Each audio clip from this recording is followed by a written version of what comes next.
Pessoal, veja só, a missão desse vídeo agora é a gente estudar o fim do regime jurídico único, a decisão do Supremo Tribunal Federal, essa que saiu recentíssima, e a gente vai estudar em 6 pontos. São 6 pontos diretos aqui para que vocês compreendam toda a complexidade da decisão do STF, porque a decisão saiu recentemente, então a gente vai somente construir a ideia central para depois mergulhar em um vídeo mais profundo sobre toda a complexidade e as consequências dessa alteração, dessa decisão do Supremo Tribunal Federal. Então, 6 pontos breves. Tranquilo? Então vamos lá. Eu sou o professor Tiago Nóbrega, sou procurador federal. Eu sou professor de Direito Administrativo, tenho mais de 18 anos. Sou instrutor da Escola da Advocacia Geral da União. E a gente vai aqui estudar essa nova decisão. Vamos para cá. Olha só, deixa eu trazer para vocês o fim do regime jurídico único. Eu sei que tá todo mundo muito assustado, tá todo mundo muito agoniado para saber se isso vai trazer impacto nos próximos concursos. E eu já sou servidor público. O que é que acontece comigo, professor? Estou preocupado. Vamos lá, vamos verificar toda essa lógica. O primeiro ponto, a decisão. O que foi decidido? O STF, ele simplesmente validou uma alteração que aconteceu lá em 98, 1998. Ele permite, aqui com essa nova decisão, a coexistência de 2 regimes, o regime estatutário e o regime seletista. Na verdade, não são somente esses 2 regimes, mas aqui, como ponto de resumo, a gente vai ficar com essa ideia. Tanto servidores públicos como empregados públicos poderão aqui trabalhar dentro da administração, que é direta, autarquias e fundações. A decisão foi essa. E foi que foi a decisão? A decisão validou essa alteração no artigo 39, operacionalizada pela Emenda Constitucional 19, de 98, a denominada reforma administrativa.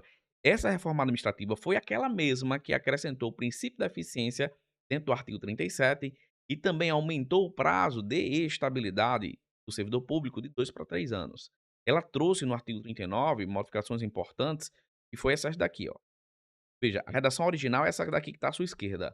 A União, os Estados, o Distrito Federal e os municípios instituirão, no âmbito de sua competência, regime jurídico único e plano de carreiras para servidores da administração pública direta, que é a direta União, Estado, Distrito Federal e municípios, às autarquias e fundações públicas.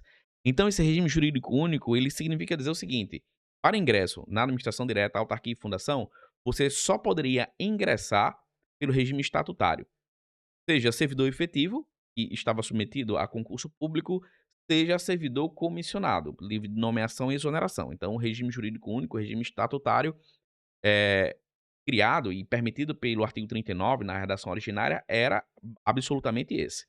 O que foi que aconteceu? Em 98, a denominada reforma administrativa desejou quebrar essa lógica aqui do regime jurídico único. Aí trouxe aqui essa nova redação.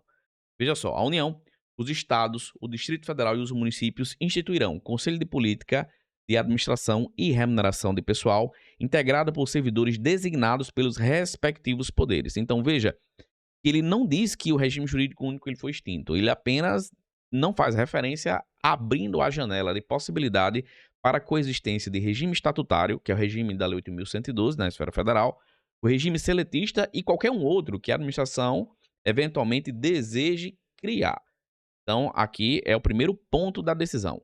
O segundo ponto aqui da decisão é o efeito da decisão. Esse efeito aqui da decisão do STF é um efeito ex nunc, ou seja, a decisão vale de agora para frente. Então, aquele que já ocupa seu cargo público não será atingido. Não será atingido. Agora, isso não significa dizer que não vai existir mais servidor público com estabilidade, que não vai existir mais concurso público. Tanto no regime de servidor público como no empregado público, regido pela CLT, nos dois existe a necessidade de fazer concurso público, certo? O que vai acontecer apenas e tão somente é que você vai ter a possibilidade de contratar por esses 2 regimes. Então, segundo ponto, o efeito é só daqui para frente.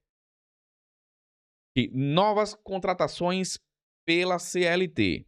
As pessoas que serão contratadas pela CLT vai depender de regulamentação através de lei.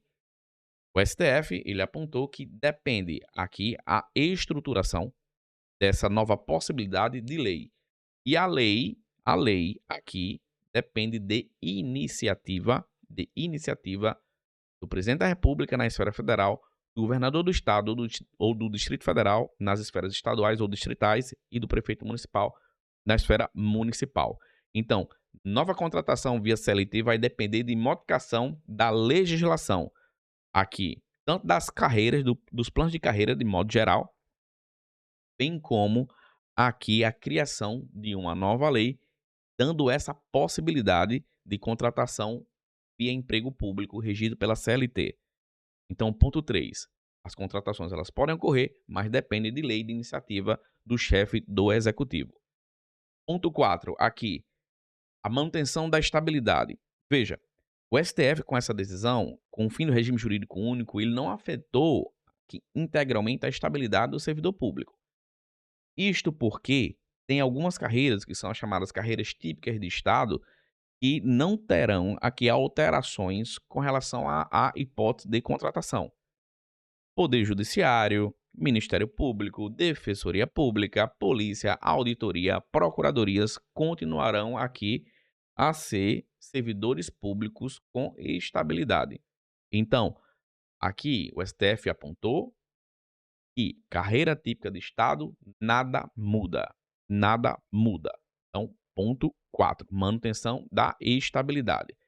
Ponto 5, aqui, a iniciativa legislativa para a nova lei que vai tratar do emprego público, que é a possibilidade de contratar via CLT. Então, a iniciativa legislativa é a iniciativa do chefe do respectivo poder. Presidente da República na esfera federal, governador do estado na esfera estadual, governador do Distrito Federal na esfera distrital e prefeito municipal na esfera municipal. Nós temos até alguns pontos interessantes que tem uma lei de 2000 que trata da contratação de emprego público. Então a gente vai em um vídeo mais longo, com mais tempo, se debruçar sobre todas essas polêmicas. E o ponto 6, aqui é concurso público em tramitação. Assim, para quem está fazendo concurso público, está aguardando nomeação, nada muda, porque não vai modificar a estrutura do seu concurso público, o seu edital. Muito provavelmente essas modificações, se ocorrerem, vão ocorrer daqui a 1 ano, 2 anos ou até mais. Então, os concursos que estão com um edital em tramitação, como por exemplo, Concurso Nacional Unificado, Tribunais de Justiça, Tribunal Superior Eleitoral, nada muda, certo? Nada muda. Então, a contratação aqui, o vínculo vai ser ainda um vínculo estatutário, o vínculo aqui de servidor público com estabilidade. Por hora, nada muda. Então, aqui, brevemente, esse é um resumo da decisão do Supremo Tribunal Federal em 6 pontos para que vocês compreendam o que foi que aconteceu com o fim do regime jurídico único. E aí, gostaram aqui dessa modificação? Deixe aqui no seu comentário, lembrando que esse é um vídeo resumido para trazer aqui em primeira mão os pontos essenciais para que vocês compreendam. Nós vamos mergulhar vídeo mais complexo para explicar toda a polêmica que gira em torno aqui dessa temática. Cheiro no coração de vocês.